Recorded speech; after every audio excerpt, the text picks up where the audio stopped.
નમસ્કાર દર્શક મિત્રો, દીવ મિરર ન્યૂઝ સાથે હું વૈશાલી પુબારુ સ્વાગત છે આપ સૌનું। કરીશું નજર આજના સમાચાર પર।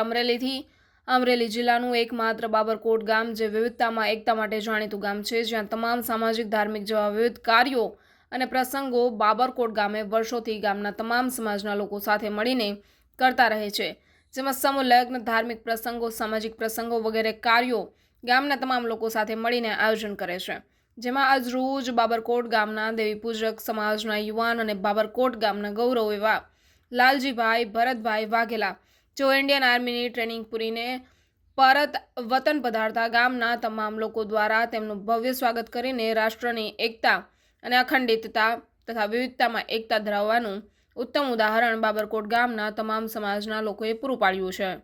બાબરકોટ ગામે આવેલ જય દ્વારિકાધીશ ગૌશાળાથી ખોડલધામ, ખોડલી વાવ, ખોડિયાર માતાજીના મંદિર સુધી લાલજી ભરતભાઈ વાઘેલાનું સામૈયું કરીને બાબરકોટ ગામ સમસ્ત ગ્રામજનો દ્વારા તેમનું ભવ્ય સ્વાગત, સન્માન સમારોહ તથા ફુલેકું કાઢીને ભવ્ય સ્વાગત કરવામાં આવ્યું હતું।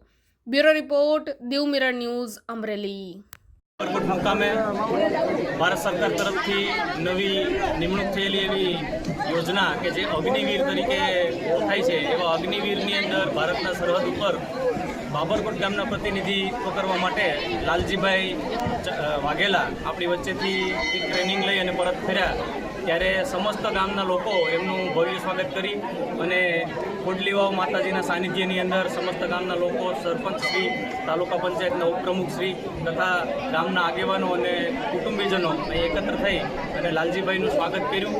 અને લાલજીભાઈનું સ્વાગત જોઈ અને ગામના બીજા લોકો પણ આવી પ્રેરણા લે અને મા ભૌમની થકી લડવા માટે તૈયાર રહે અને શિક્ષણ મેળવી અને આગળ વધે એવી શુભકામના સાથે આજના દિવસે એનો સ્વાગત સન્માન કાર્યક્રમ પૂર્ણ થવાય ગયો। હાય, હું છું ક્રુઝિન સિંઘાનિયા। આપની આસપાસના સત્ય સમાચાર જાણવા માટે જોતા રહો દીવ મિરર ન્યૂઝ અને હા, લાઈક અને સબસ્ક્રાઇબ કરવાનું ભૂલતા નહીં। Thank you.